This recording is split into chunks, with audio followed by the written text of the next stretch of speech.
நச்சுத்தன்மை இது மாதிரி நோய்களை உண்டாக்குறதுல மனசோட பங்கு என்னங்கிறத பற்றியெல்லாம் ஆய்வு பண்ணி பார்த்துருக்குறாங்க.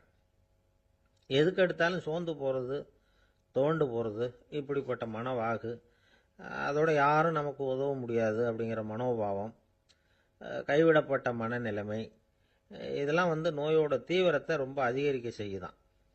இவங்கெல்லாம் அந்த கைகால் வலிக்குது, உடம்பு அசதியாக இருக்குது, தூக்கம் வரல, முதுகு வலிக்குது, உடம்புல உணர்ச்சி குறையுது, கை கால் விரல்லாம் மரத்து போகுது, இப்படி ஏதாவது சொல்லிக்கிட்டு டாக்டர்களை தேடி வந்துக்கிட்டு இருப்பாங்க. நெஞ்சு வலி யாருக்கு வருது தெரியுமா? பதற்றம், போட்டி மனப்பான்மை, அளவுக்கு அதிகமான வேகம், துடிப்பு, பேராசை, எதுலேயும் கட்டுப்பாடு, நேரம் தவறாமை, அப்புறம் இதெல்லாம் உள்ள மனவாக உள்ளவங்க இருக்கிறாங்கல்ல, அவங்க பெரும்பாலும் நெஞ்சு வலிக்கு ஆளாயிடுறாங்களாம். ஃப்ரீட்மேன் அப்படிங்கிறவர் நிறைய ஆராய்ச்சியெல்லாம் பண்ணி பார்த்துட்டு இதை உறுதிப்படுத்தியிருக்கிறார். அவர் பண்ணின ஆராய்ச்சியில் என்னெல்லாம் தெரிய வந்தது தெரியுமா? பொறுப்பு அதிகம் உள்ளவங்களுக்கு கண்டிப்பாக ரத்த அழுத்தம் வரும், அதிகமாக இருக்குமா. அதே மாதிரி கண்டிப்பாக இருக்கிறாங்கல்ல, அவங்களுக்கும் ரத்த அழுத்தம் அதிகரிக்குமா. ரத்த அழுத்தம் தனக்கு அதிகமாக இருக்குங்கிறத தெரிஞ்சுக்கிட்டவங்க தலைவலி, மயக்கம், இந்த தலை சுத்தல், அசதி, இது மாதிரியான உணர்வுகளை அவங்களுக்கு வந்துடும், அது மாதிரி உணர்வு. ஆனால் உண்மை என்ன தெரியுமா? இதெல்லாம் ரத்த அழுத்தத்தினால இல்லை, ரத்த அழுத்தம் கட்டுப்பாட்டுக்குள்ளே இருந்தால் கூட இவங்க இப்படி நினைக்கிறாங்களாம். இதுக்கு காரணம் மனசு தான் அப்படிங்கிறார் அவர். சில பேர் எப்படி தெரியுமா? ஒருத்தர் மாரடைப்பால் இறந்து போனார் அப்படின்னு கேள்விப்பட்டால் போதும், இறந்து போகிறதுக்கு காரணம் இதயம்தான் அப்படிங்கிற பீதியால், இதய தளர்ச்சி அப்படிங்கிற மனநோயால் பாதிக்கப்படுறார். இவங்கெல்லாம் அடிக்கடி தங்களுடைய இதய பகுதியை தொட்டு பார்த்துக்குவாங்க, நாடியை பிடிச்சி பார்த்துக்குவாங்க, அடிக்கடி மூச்சை உள்ளுக்கு இழுத்து வெளியில் விட்டு வலி வருதா அப்படின்னு பார்த்துக்கிட்டு இருப்பாங்க. வேறு எங்கேயாவது வலிச்சா கூட நெஞ்சை வலிக்குதா அப்படின்னு பார்ப்பாங்க. நெஞ்சு வலிக்குதுன்னு கூட சில பேர் சொல்ல ஆரம்பிச்சிருவாங்க. ஆஸ்மாவுக்கும் மனசுக்கும் சம்பந்தம் உண்டு. தீர்வு காண முடியாத மன போராட்டங்கள் எல்லாத்துக்கும் அடுத்தவங்களையே சார்ந்து இருக்கிற மனநிலை, இதெல்லாம் ஆஸ்மாவினுடைய தீவிரத்தை அதிகப்படுத்திடும். பயம், இது எப்படின்னா என்ன நடக்குமோங்கிற பதற்ற நிலை, அப்புறம் இந்த பயம், இதெல்லாம் சுவாசித்தலை அதிகரிக்க செய்யுது இல்லையா. இதனால் இரத்தத்தின் காரத்தன்மை அதிகமாகி நோயின் தீவிரமும் அதிகமாகுது. மன போராட்டம், மனக்கவலை, மன இறுக்கம், இதெல்லாம் தோல் வியாதியை தூண்டி விடுதான். இது மாதிரி இன்னும் எவ்வளவோ இருக்குது. அதனால் இன்றைக்கி நமக்கு தேவை என்னன்னா மன வலிமை, மலர்ந்த முகம், இது ரெண்டும் இருந்துட்டுதுன்னா பலவிதமான நோய்கள் நம்மக்கிட்ட நெருங்கி வராது. டாக்டர், என்ன நெருங்காமல் இருக்கிறதுக்கு நான் ஒரு காரியம் பண்ணுறேன் அப்படின்னார் ஒருத்தர். அவர் என்ன அர்த்தத்தில் சொன்னார்னா, டாக்டர் அவரை நெருங்காமல் இருக்கிறதுக்கு அவர் ஒரு காரியம் பண்ணுறாராம். நண்பர்கிட்ட சொன்னார். நண்பர் கேட்டார், அது என்ன காரியம் பண்ணுற அப்படின்னு கேட்டார். தினம் ஒரு ஆப்பிள் பழம் சாப்பிட்றேன்னார் அவர். ஏன்னா ஆங்கிலத்தில் ஒரு பழமொழி சொல்லுவாங்கள்ல, an apple a day keeps doctor away அப்படிம்பாங்க. ஒரு ஆப்பிள் பழம் சாப்பிட்டா டாக்டர் விலகியே இருப்பார், டாக்டர்கிட்ட போக வேண்டிய அவசியம் இருக்காது அப்படிங்கிறதுக்காக அந்த பழமொழி சொல்கிறது. என்ன, நான் யாருமே நெருங்காமல் இருக்கிறதுக்கு நான் ஒரு காரியம் பண்ணுறேன்னாரு இன்னொருத்தர். டாக்டர் நெருங்காமல் இருக்கிறதுக்கு ஆப்பிள் பழம் சாப்பிட்றேன்னார் அவர். என்ன, யாருமே நெருங்காமல் இருக்கிறதுக்கு நான் ஒரு காரியம் பண்ணுறேன்னார் இன்னொருத்தர். அது என்னன்னு கேட்டோம். தினம் ஒரு பூண்டு சாப்பிட்றேன்னார். ஏ கார்லிக் எ டே கீப்ஸ் எவ்ரிபடி அவே அப்படின்னு அதுக்கு ஒரு புது விளக்கமும் கொடுத்தார். பாவங்களை நீக்கும் 5வது பாடல். மாயனை மண்ணு வடமதுரை மைந்தனை, தூய பெருநீர் யமுனை துறைவனை, ஆயர் குலத்தினில் தோன்றும் அணிவிளக்கை, தாயைக் குடல் விளக்கம் செய்த தாமோதரனை, தூயோமாய் நாம் தூமலரு தூவித் தொழுது, வாயினால் பாடி மனத்தினால் சிந்திக்க, போய பிழையும் புகுதருவான் நிந்தனவும், தீயினில் தூசாகும் செப்பேலோர் எம்பாவாய்.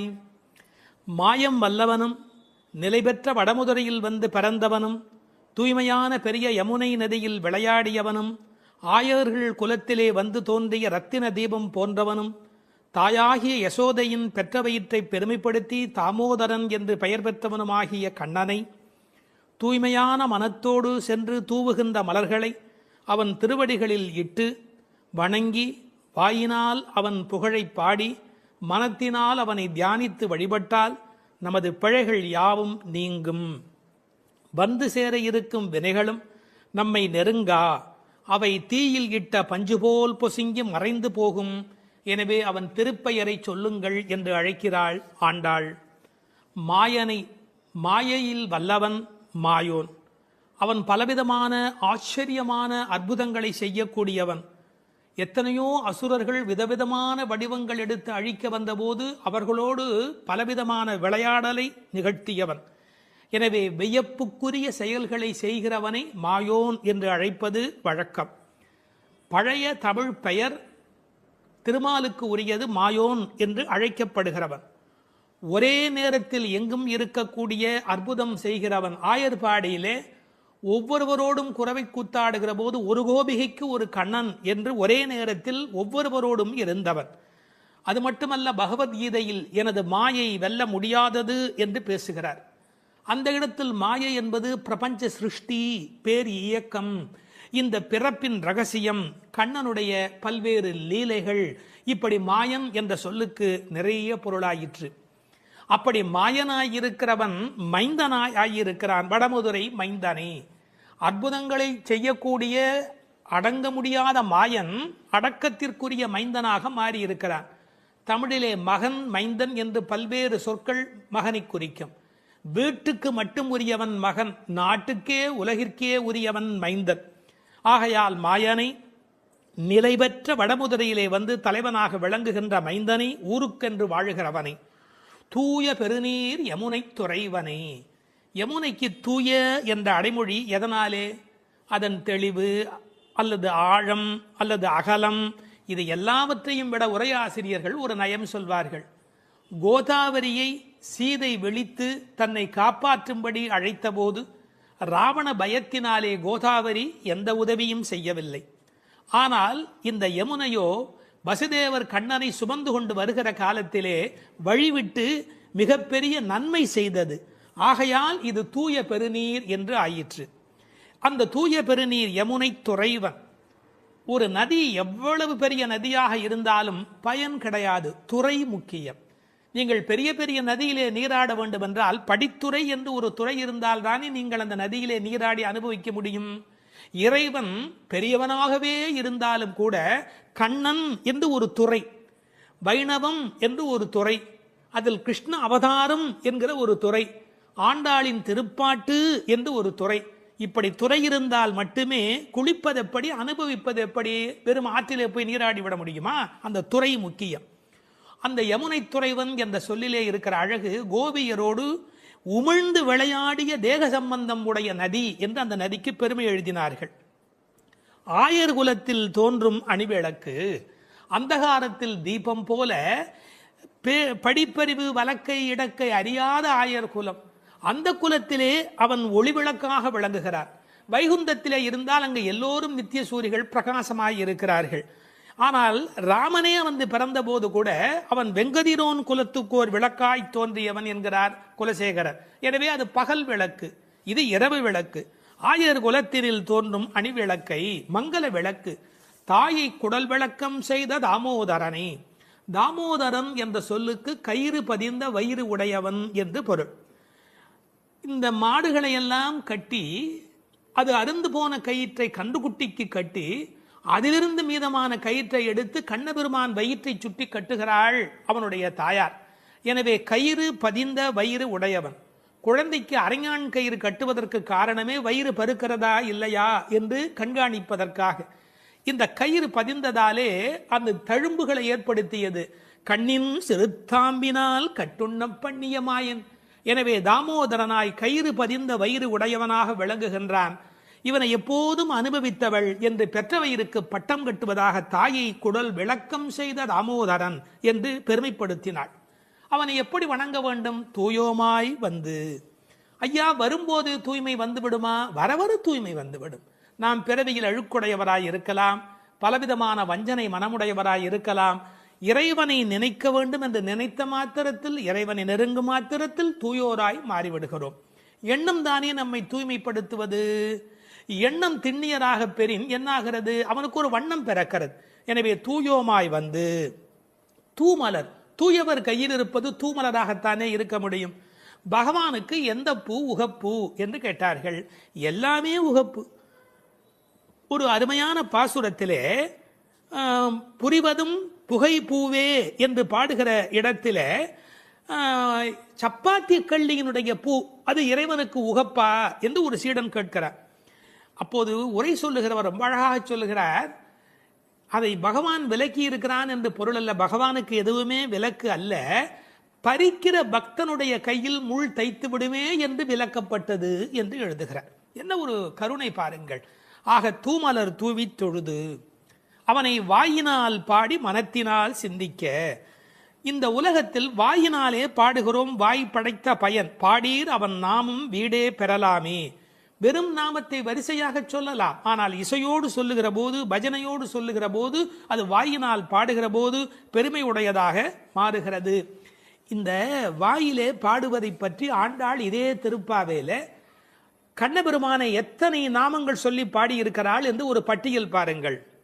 நந்தகோபன் குமரன், யசோதை இளம் சிங்கம், கதிர்மதியம் போல் முகத்தான், நாராயணன், பார்க்கடலுள் பையத்து இன்ன பரமன், ஓங்கி உலகளந்த உத்தமன், ஊழி முதல்வன், பத்மநாபன், மாயன், வடமதுரை மைந்தன், யமுனை துறைவன், ஆயர்குல அணிவிளக்கு, தாமோதரன், புள்ளரையன், வள்ளத்தரவியில் துயிலமர்ந்த வித்து, மூர்த்தி, கேசவன், மாவாய் பிளந்தான், தேவாதி தேவன், மாமாயன், மாதவன், வைகுந்தன், புண்ணியன், முகில்வண்ணன், மனத்துக்கினியான், புள்ளின் வாய் கீண்டான், பொல்லா அரக்கனை கிள்ளி களைந்தான், சங்கொடு சக்கரம் ஏந்தும் தடக்கையன், பங்கைய கண்ணன், வல்லானை கொன்றான், மாற்றாரை மாற்றழிக்க வல்லான், மணிவண்ணன், உம்பர் கோமான், மலர் மார்பன், கலியே, செப்பமுடையாய், திரளுடையாய், விமலா, ஊற்றமுடையாய், பெரியாய், சுடரே, பூவை பூவண்ணா, அன்றி உலகம் அளந்தாய், தென்னிலங்கை செற்றாய், பொன்றச் சகடம் உடைத்தாய், கன்று குணிலாய் எறிந்தாய், ஒருத்தி மகன், நெடுமால் மால், ஆலின் இலையாய், கோவிந்தன், செல்வத் திருமால். இப்படி இதே பாடலுக்குள்ளே கண்ணபெருமானை வாயினால் பாடி என்று இத்தனை வகையிலே பாடி காட்டி இருக்கிறார். அப்படி வாயினால் பாடி மனதினால் சிந்திக்க. இந்த மனம் நிறைய பாவங்களை சேர்த்து கொண்டே வருகிறது. எனவே தியானம் என்பது மனத்தினாலே இறைவனை சிந்திக்கிற போது அந்த பாவங்கள் நீங்கி விடுகின்றன. எப்படி தெரிகிறது? போய பிழையும். வாயினால் பாடி மனதினால் சிந்தித்தால் பிழைகள் போய் விடுகின்றன. புகுதருவான் நின்றனவும். இனி நமக்கு வரவேண்டிய எஞ்சிய வினைகள் இருக்கின்றனவே, இந்த பிறவியில் செய்வன அவை உட்பட எப்படி மாறுகிறது? தீயினில் தூசா, நெருப்பில் எப்படி பஸ்பமாக போய்விடுவோம், அப்படி நம்முடைய பழைய பாவங்கள் எல்லாம் நெருப்பில் இட்டது போல தீயினில் தூசாகும் செப்பேலோர் எம்பாவாய் என்கிறாள். இந்த 5 பாடல்களோடு ஒரு முதல் பகுதி நிறைவு பெறுகிறது. நோன்பு நோற்க புறப்பட வேண்டியதையும், நோன்பு எவ்வாறு நிகழ்த்துவது என்பதையும், நோன்பினால் மழை பெய்யும் என்பதையும், நோற்கும் போது மனோ வாக்கு காயத்தால் நாம் அடைகின்ற இறைவன், அவனை அடைவதற்கான வழி, அதனால் நம் வினை அழியும் என்ற செய்திகளையும் இந்த 5 பாடல்களாலே குறிப்பிட்டாள். அது மட்டுமல்ல, நாராயணனே என்ற முதல் பாடலிலும், பார்க்கடலில் பையத்துயின்ற பரமன் என்ற 2ஆம் பாடலிலும், ஓங்கி உலகளந்த உத்தமன் என்று 3ஆம் பாடலிலும், ஆழிமழை கண்ணா என்று 4ஆம் பாடலிலும், மாயனை மண் வடமயிறு மைந்தன் என்று கண்ணனை 5ஆம் பாடலிலும் குறிப்பிட்டது. உச்சத்திலே பரத்துவத்திலே இருக்கிற பெருமான் வியூகத்திலே எழுந்தருளி அவதாரமாக அவன் மகாபலி சக்கரவர்த்தி இடத்திலே வாமனாவதாரம் எடுத்து வந்த செய்தியை சொல்லி அவன் வருணனுக்குள்ளே அந்தர்யாமித்துவத்தோடு இருப்பதை 4வது பாடலிலே விளக்கி அர்ச்சாவதாரத்தை 5வது பாடலிலே நிறைவு செய்கிறாள். இந்த முதல் 5 பாடல்களோடு ஒரு பகுதி நிறைவு பெறுகிறது. பின்னர் மற்றவரை எழுப்புவது தொடங்குகிறது.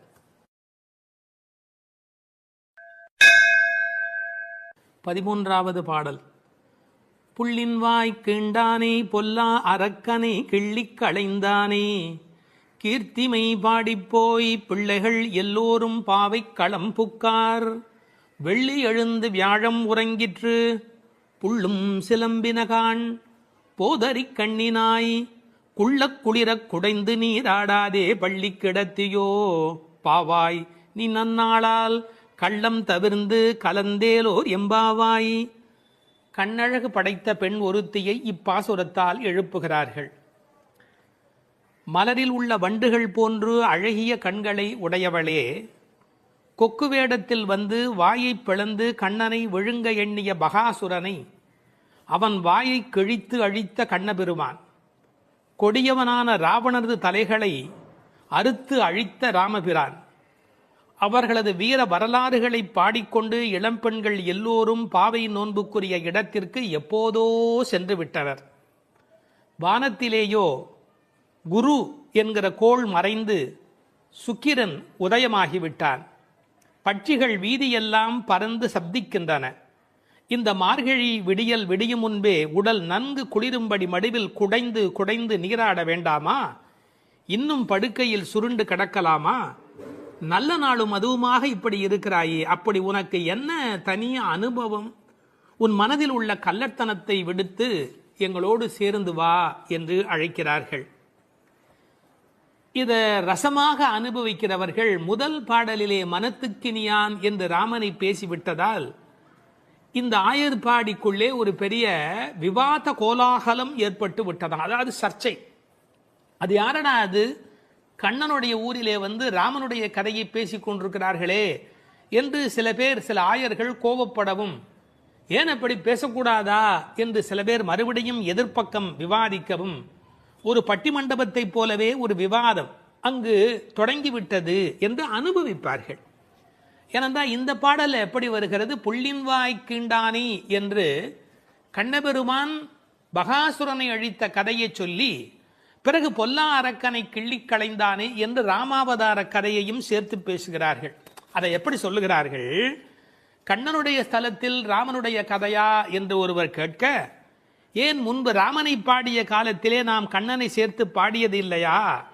அந்த காரணமாக வருக வருக வருக இங்கே வாமன நம்பி வருக, கரிய குடல் செவ்வவாய் முகத்து என் காகுத்த நம்பி வருக என்று ஆண்டாளே பாடி இருக்கிறாளே.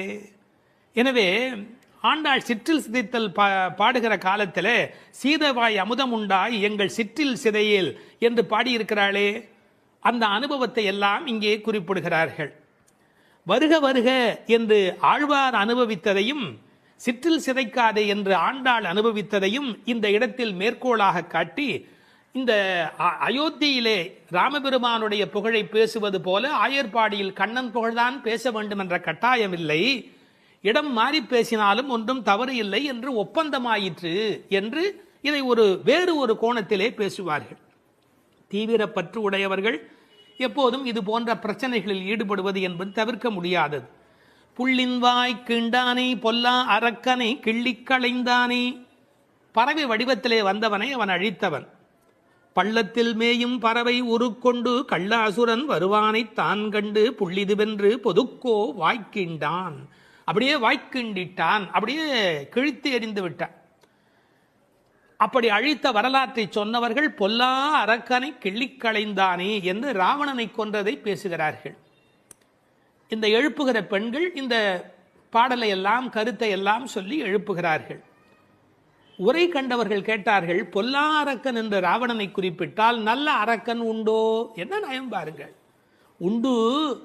அரக்கர் குலத்தில் பிறந்தாலும் விபீஷணன் நல்ல அரக்கன், ராவணனோ பொல்லா அரக்கன். அவனோடு பெரிதாக போர் செய்தார் என்று சொல்ல முடியாதான், கிள்ளி களைந்தார். தமிழில் ஒரு பழக்கம் உண்டு, யாராவது ரொம்ப அலட்சியமாக நினைச்சா என்ன கிள்ளுக்கிறன்னு நினைச்சுக்கிட்டியா என்று கேட்பார். அப்படி ராவனுடைய தலைகளை ராமன் கிள்ளினானான், கிள்ளி களைந்தானே. அதுக்கு வேற ஒரு பொருள் உண்டு. தன்முனைப்பு உள்ளவர்கள் பரமாத்மாவால் அழிக்கப்படுவார்கள் என்கிற அந்த உணர்வு 10 தலை ஒருவருக்கு உண்டு என்ற கதையை அப்படியே எடுத்துக்கொள்வதை விட, பன்முகமாக ஆசை தலி விரித்து ஆடுகிற போது ஒருமுகமுடைய பரமாத்மா மனதை நாம் ஒருமுகப்படுத்தினால் நமக்கு உள்ளே இருக்கிற பன்முகம் அழிந்து போகும் என்று உருவகமாக எடுத்துக்கொண்டு அனுபவிப்பவர்களும் உண்டு. இப்படி ராவணனை அழித்த வரலாற்றை பேசி கீர்த்திமை பாடிப்போய் பிள்ளைகள் எல்லோரும் பாவை களம் புக்கார். இந்த நெல் பயிரிடுகிற இடத்துக்கு நெற்களம் என்று பெயர். அதுபோல் பாவை நோன்பு நோற்கிற இடத்துக்கு பாவைக்களம் என்று பெயர். யாருடைய புகழை பாடுகிறார்கள்? கீர்த்திமை பாடி, ராமன் கண்ணன் இருவருடைய புகழையும் பாடி, கீர்த்தி புகழை பாடி, பிள்ளைகள் எல்லோரும் சின்ன குழந்தைகளாகிய பெண் பிள்ளைகள் எல்லாரும் சேர்ந்து பாவைக்களம் புக்கார், அவங்கெல்லாம் நோன்பு நோக்கிற இடத்துக்கு போய் விட்டார்கள், நான் மட்டும் உனக்காக இங்கே நின்று கொண்டிருக்கிறேன், சீக்கிரம் வாடி என்பது போல் பேசுகிறார். இப்போது பொழுது விடிந்து விட்டது என்பதில் அடையாளம் ரொம்ப நுட்பமான ஒரு அடையாளம். வெள்ளி எழுந்து வியாழம் உறங்கிற்று. அதாவது வெள்ளிக்கிழமை தோன்றிவிட்டது, வியாழக்கிழமை முடிந்து விட்டது இல்லை, குரு ஹோரை போய்விட்டது, சுக்கிரஹோரை தொடங்கி விட்டது. அது இன்னொரு கோணம். வானியலை பற்றி நன்கு ஆய்வு செய்தவர்கள் ஒரு குறிப்பிட்ட காலத்திலே சுக்கிரனுடைய எழுச்சியும் வியாழனுடைய அந்த இறங்கு முகமும் ஒன்றாக நடக்கும் என்று குறிப்பிடுகிறார்கள். சுஜாதா அவர்கள் இதை வைத்துக்கொண்டு கிபி 885 என்று உறுதி செய்ய முடியும் என்று ஒரு கட்டுரையிலே எழுதியிருக்கிறார்கள். ஆனால் வேறு சிலரோ கிபி 8ஆம் நூற்றாண்டில் ஒரே ஒரு முறை மட்டும் அதிகாலை பொழுதில் சுக்கிரன் எழுவதும் குரு மறைவதும் ஒரே வேளையில் நிகழ்ந்துள்ளது. அது முழு நிலவு நாள், பௌர்ணமி. அந்த நாள் அப்படியே குறிப்பிடுகிறார்கள். அந்நாள் கிபி 731 டிசம்பர் 18 காலை 3:30 முதல் 4 மணி. இதனை அடி ஒற்றி ஆண்டாள் பிறந்தது கிபி 716 ஆடிப்பூரம் என்று கணக்கிட்டிருக்கிறார். பாருங்க எவ்வளவு அழகான ஒரு காலக்கணக்கு. வெள்ளி எழுந்து வியாழன் உறங்கிற்று. புள்ளும் சிலம்பின. முன்னர் ஒரு முறை புள்ளும் சிலம்பின என்ற பாடல் வந்திருக்கிறதே, அதெல்லாம் கூட்டுக்குள்ளே. இப்ப வெளியில பறவைகள் எல்லா இடங்களிலும் திரிந்து அவை இப்போது சப்தம் எழுப்பிக் கொண்டிருக்கின்றன. இந்த இடத்துல புள்ளும் சிலம்பியதை பற்றி சொல்லுகிற போது உரையாசிரியர்கள் இதை ஆசிரிய பெருமக்களோடு ஆச்சாரிய பெருமக்களோடு இணைத்து பேசுவது வழக்கம். குயில் அதுபோல சில ஆச்சாரியர்கள், கொக்கு அதுபோல, அன்னம் போல, கருடன் போல என்று பறவையோடு அவர்கள் ஓமிக்கத்தக்கவர்கள். கண்டத்வனியிலே, அதாவது குரல் வளத்திலே அவர்கள் குயில் மாதிரி. ஏகாகிர சிந்தையில், எப்போதும் மனம் ஒருமுகமாக இருத்தலில் கொக்கு போல, கொக்கொக்கு கூம்பும் பருவத்து என்பார் திருவள்ளுவர். சாரத்தை கிரகித்துக் கொள்வதிலே அன்னபக்ஷி போல, அன்னத்தை போல. கைங்கரியம் என்ற தொண்டு செய்வதிலே கருட பட்சியைப் போல, பல்லடிமை திறத்தினாலே என்று பறவையை அப்படியே அடியார்களோடு ஒப்பிடுவதும் வழக்கம். போது அறி கண்ணினாய், போதுன்னு சொன்னா முட்டு என்று பொருள். தமிழ் ஒரு அழகான மொழி. அரும்பு, முகை, முகிழ், மொட்டு, மலர். பாருங்க, மலருடைய பல நிலைக்கும் பேர் இருக்கு, இன்னும் கூட இருக்கு. அதாவது வெளியில புறப்படுவது அரும்பு, கொஞ்சம் மேல வந்தா அது முகை, கொஞ்சம் அது இதழ் திறக்க ஆரம்பிச்சா அது முகிழ், அது நல்ல விரிந்து விட்டாதான் அதுக்கு மலர் அப்படின்னு பேரு. ரெண்டுக்கும் நடுவில் இருக்க போது போதுன்னு பேரு. அந்த போது அது போன்ற கண்களை உடையவள். அதுல வண்டு உட்கார்ந்து இருப்பதை போன்ற கண். ஐயா, வெள்ளையா கண்ணில் ஒரு பகுதி இருக்கு, கருப்பா ஒரு பகுதி இருக்கு. அது வெள்ளையா இருக்கிற மலர், அதன் மேலே கருப்பா இருக்கிற வண்டு உட்கார்ந்து இருக்கிற தன்மையினை போதறி கண்ணினாய் என்ற ஓமையாக குறிப்பிட்டார்கள். குளிக்கிறது எப்படி குளிக்கணுமா? குள்ள குளிர குடைந்து நீர் ஆடு. அப்படி ஆடாதே, பள்ளிக்கிடத்தியோ பாவாய் நீ. இந்த பெண்ணம்பெரிய அப்படிங்கிற ஒரு சொல்லாட்சி உண்டு. அதுபோல குள்ள குளிர என்ற வார்த்தையை பயன்படுத்தினார்கள். நல்ல முங்கி குளிக்க வேணும், குடைந்து நீராட வேண்டும்.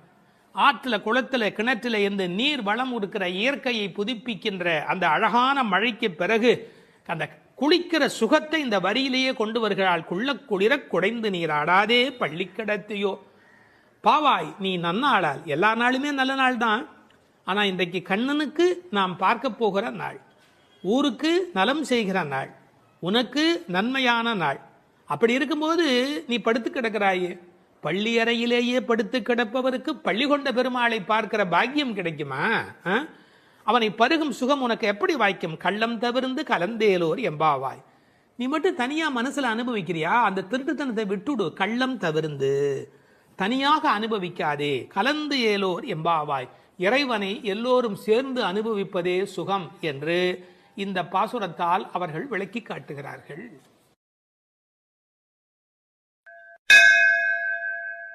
17ஆம் பாட்டு. நந்தகோபருடைய அனுமதி வேண்டி பாடுகிறார்கள். அம்பரமே தண்ணீரே சோரே அறம் செய்யும் எம்பெருமான் நந்தகோபாலா எழுந்திராய். கும்பனார்க்கெல்லாம் கொழுந்தே குலவிளக்கே எம்பெருமாட்டி யசோதாய் அறிவுராய். அம்பரம் ஊடறுத்து ஓங்கி உலகளந்த உம்பர் கோமானே உறங்காது எழுந்திராய். செம்பொல் கழலடி செல்வா பலதேவா உம்பியும் நீயும் உறங்கேலோ எம்பாவாய். வாயிற்காவலர்கள் அனுமதித்த பின் கோபியர்கள் உள்ளே நுழைகிறார்கள். அங்கு நந்தகோபனுடைய இருப்பிடத்தில் அவனை எழுப்பி, அடுத்து படுத்திருந்த யசோதையை எழுப்பி, ஆர்வ மிகுதியால் கண்ணனை எழுப்பி, அவன் குறிப்பால் பலராமனை எழுப்புகிற அழகான பாசுரம் இது. ஆடையையும் நீரையும் உணவையும் வரையறையின்றி தர்மம் செய்கின்ற எங்கள் தலைவராகிய நந்தகோபரே, பள்ளி எழுந்தருள வேண்டும். பூங்கொம்பு போன்ற ஆயர் பெண்களின் கொழுந்து போன்ற தலைவியே, எங்கள் குலவிளக்கே, எங்கள் இறைவியே, யசோதை அன்னையே, எழுந்திருக்க வேண்டும். வாமன அவதார காலத்தில் மாவலியிடம் தானம் பெற்று அளக்கத் தொடங்கி ஓரடியால் பூமியை அளந்து மற்ற அடியால் ஆகாயத்தை ஊடறுத்து வளர்ந்து உலகங்களையெல்லாம் அளந்த தேவர் தலைவனே கண்ணா, உறக்கத்தை விடுத்து பள்ளி எழ வேண்டும். சிவந்த பொன்னாலான வீரக்கழலை அணிந்த திருவடிகளை உடைய பலராமனே, நீயும் உன் தம்பியான கண்ணனும் இனியும் உறங்காது எழுந்து எங்களுக்கு சேவை தர வேண்டும் என்று வேண்டுவது பாடலின் திரண்ட பொருள். அம்பரமே தண்ணீரே சோரே அறம் செய்யும் எம்பெருமான் நந்தகோபாலா எழுந்திராய். இதுவரை 10 பாட்டில் எழுப்ப பெற்றவர்கள் ஆழ்வார்கள், ஆச்சாரியர்கள், வேத வித்துக்கள், ஞான குருமார்கள் என்று நயமான உரை கொள்வார்கள். இவர்களது துணை கொண்டுதான் தேவர்கள் விண்ணோர் துணை பெற்றுதான் கடவுளடி சேர வேண்டும் என்பதற்கு ஏற்ப இப்போது கண்ணபெருமானை காவல் காத்து கொண்டிருக்கின்ற தாய் தகப்பனாரை பாராட்டி பேசுகிறார்கள். தசரதன் தானம் செய்தவன். ஆனால் தசரதன் செய்த தானத்துக்கும் நந்தகோபர் செய்த தானத்துக்கும் ஒரு வேறுபாடு உண்டு. தசரதன் பிள்ளை கிடைப்பதற்கு தவம் செய்தவன். தசரதன் பிள்ளை கிடைப்பதற்கு தானம் செய்தவன். நந்தகோபரோ பிள்ளை கிடைத்த பின்னும் தானம் செய்தவன். ரெண்டுக்கும் இடையிலே ஒரு பெரிய வேறுபாடு இருக்கிறது. இவர்கள் என்ன தானம் செய்கிறார்கள்? நந்தகோபன் என்னென்ன கொடுக்கிறாராம்? அம்பரமே தண்ணீரே சோரே அறம் செய்யும் எம்பெருமான். அம்பரம் என்பது துணி கொடுத்தான், ஆடை கொடுத்தான், கூரை கொடுத்தான் என்று பொருள். இன்னொரு பொருள், இவர்கள் பெறுவதற்கு வேண்டிய தண்ணீர் கொடுக்கிறார். அம்பரமே தண்ணீரே. பிறகு உண்ணுவதற்கு சோறு கொடுக்கிறார். பெரியவர்கள் உரை காணுகிற போது கண்ணபெருமான் பிற்காலத்திலே என்னென்ன அறங்கள் செய்தானோ அத்தனைக்கும் மூல காரணம் நந்தகோபனுடைய இயல்பு என்று ஒரு நயம் சொல்வார்கள். எப்படி? சூதர் சபையிலே திரௌபதி துன்புற்று ஆடை வேண்டும் என்று அலறிய போது திரௌபதிக்கு வஸ்திரம் கொடுத்தான் அல்லவா? எனவே இவன் துணி கொடுக்கிறவன் அம்பரன். அம்பரம் திக் அம்பரர் என்றால் திசையை ஆடையாக அணிந்தவர்கள் திகம்பரர்கள். அம்பரம் என்பது ஆடையை குறிக்கும். இவன் திரௌபதிக்கு பின்னாளிலே வஸ்திரதானம் கொடுத்தவன். பிறகு போர்க்களத்திலே குதிரைகள் நாவார குடிப்பதற்காக வருணாஸ்திரம் விட்டு தண்ணீர் வரவழைத்து குதிரைகளுடைய தாகம் தீர்த்தவன். அது மட்டுமல்ல, பசுக்களுக்கும் தண்ணீர் வைக்கிறவன். மன்னன் மருக மைத்துனன் மார்க்கொரு தேரின் மேல் முன்னங்கு நின்று மோழை எழுவித்தவன். பெரியாழ்வார் திருமொழியில சொல்றார், அந்த குதிரைக்காக நீரை வரவழைத்து கொடுத்தவன். ஆண்டாள் பின்னாலே பாடுகிறாள், இட்டமான பசுக்களை இனிது மரித்து நீரூட்டி என்று எழுதுகிறார்.